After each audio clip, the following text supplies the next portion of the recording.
JaidynReiman. Nintendo dropped a bombshell these past couple weeks by announcing that they will officially start supporting mobile devices and personal computers through their partnership with DeNA, a company that's been working heavily with mobile games over in Japan.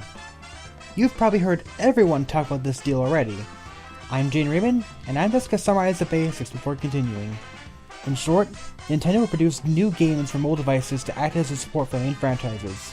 These will be microgames built with mobile in mind, and DeNA will provide the framework for the system, which will work on mobile devices, Wii U and 3DS, as well as Nintendo's upcoming planned NX system, of which nothing is yet known. Here's the important factor about this. DeNA is only providing the software that links mobile devices and Nintendo's consoles together. This will also include a successor to Club Nintendo. Nintendo themselves will produce the games, and they will not be ports of existing games. They will instead be new games built from the ground up. I've also heard a rumor that Nintendo's entire history of IPs are all open to be developed for mobile devices. There's been numerous critical reactions to Nintendo's mobile announcement, such as, Nintendo's abandoning consoles. This couldn't be further from the truth. Just consider how this would work.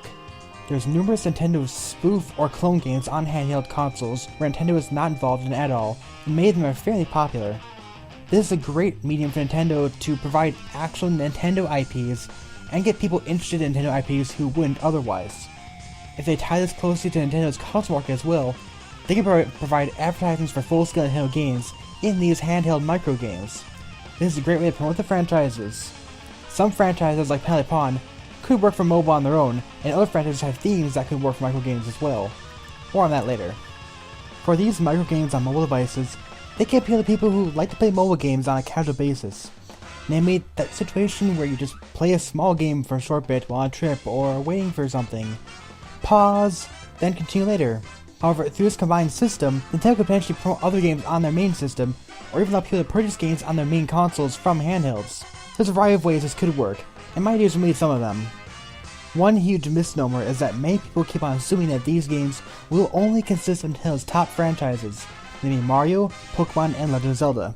This is extremely unlikely to happen though. They won't be able to maintain a large variety of games with such a limited scope. Plus, as these are microgames, they can be developed a lot quicker and more easily than Nintendo's main console games, and thus be cheaper to develop. Another problem people have with this idea is the assumption that bringing back an old IP as a mobile-only game ruins the potential of that series. I see the exact opposite. Of course, people are assuming that this would replace the IP getting a new game. Just consider this. Since they are mobile games, they'd be quicker and cheaper to develop. Cost is a significant factor in why many classic franchises are not being brought back now, as developing big games on core platforms is expensive. If a franchise is revived on mobile first, that reduces the cost a little bit, and it could raise interest in the series and provide a desire to continue that franchise on the proper consoles. There's also a lot of franchises on early Nintendo consoles which are so small they could not be sold as full retail games today, but potentially they could work on mobile, and bring back interest in these franchises, maybe enough for a full revival. There's also other types of ways that smaller game ideas can be explored on mobile platforms more in depth. Another concern is Nintendo's potential use of the microtransaction system common with most mobile/micro games. I've seen some concerns over this. For example, the potential for a Penalty Pawn game to use microtransactions. I want to specifically address the concerns of microtransactions and suggested that they could probably use it where it works well, but would also consider other means of revenue too. Yes, this likely would happen, but people are being too overly concerned about this. Nintendo's proven to be much better at this kind of thing than other developers anyway, and I've tried out even Pokemon Shuffle that does utilize microtransactions, but it doesn't shove it in your face like most problem games do. Now let's consider the potential for the kinds of mobile games we could be seeing. Naturally, Mario will be a significant factor in this. Since Mario is so versatile, we could really see anything. I'd bet that micro sports games could be possibilities, and small Super Mario Bros. Handheld platformer games. Perhaps a mobile version of Mario Kart as well. Pokemon is also versatile and could consist of a variety of different things. Those franchises may possibly be able to tie into the Pokemon Bank, and you can use existing Pokemon to battle other Pokemon online, and just manage Pokemon without a full-fledged game. Now let's look at a few other franchises. Zelda, Donkey Kong, and Kirby games are probably the ones you'd think of next. Zelda's definitely one that doesn't translate well on mobile, but that doesn't mean you can't make anything. How about Four Swords? Four Swords Adventures is the one I think of. and perhaps it could even include the ability to play as all those other characters instead of just 4 links. Kirby can do quite a bit as well, but especially with the canvas curse style. For Donkey Kong, there's a few suggestions, my favorite idea being the continuation of the pegboard games, King of Swing and Jungle Climber. Mario vs. Donkey Kong and perhaps even the continuation of Donkey Kong Land are other good suggestions. Let's also look at some lesser, but still decent sized franchises. Star Fox could definitely have a smaller Flight Simulator style game, just make it in the same vein as 64 with new levels, perhaps even an endless option.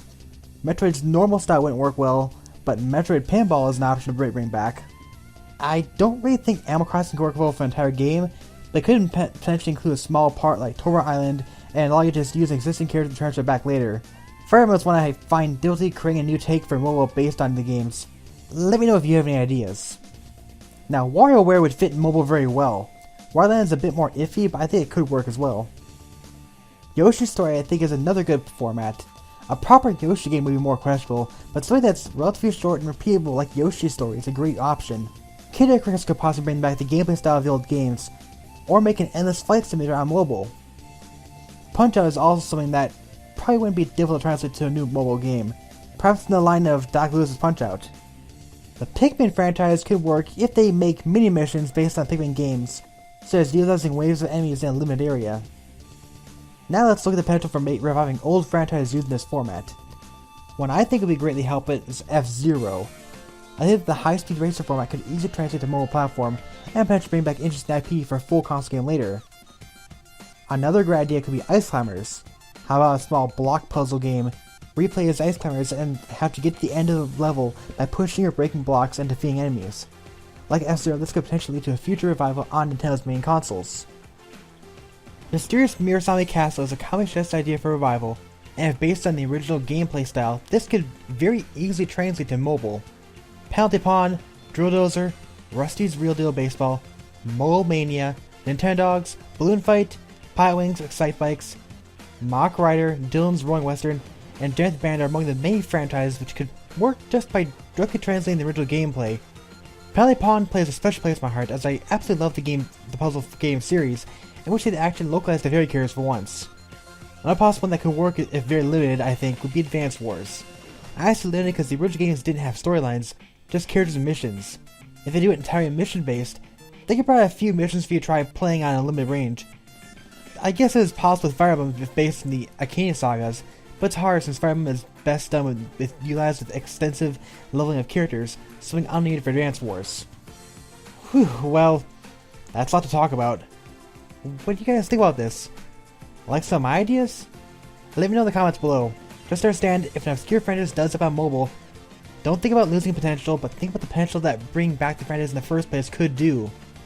If you like this discussion, please be sure to like, share, comment, and subscribe. Thank you for listening, and stay tuned until next time. See you later, Crocodile. Well, here's hoping anyway. P.S. One final note. Yes, I did hear about the Zelda Wii U delay. It does suck, but there's not much that can be done about it. And not much to talk about either. They announced it's probably not coming in 2015. That's really all there is to it. We know nothing else. Just wanted to bring it up before someone else did.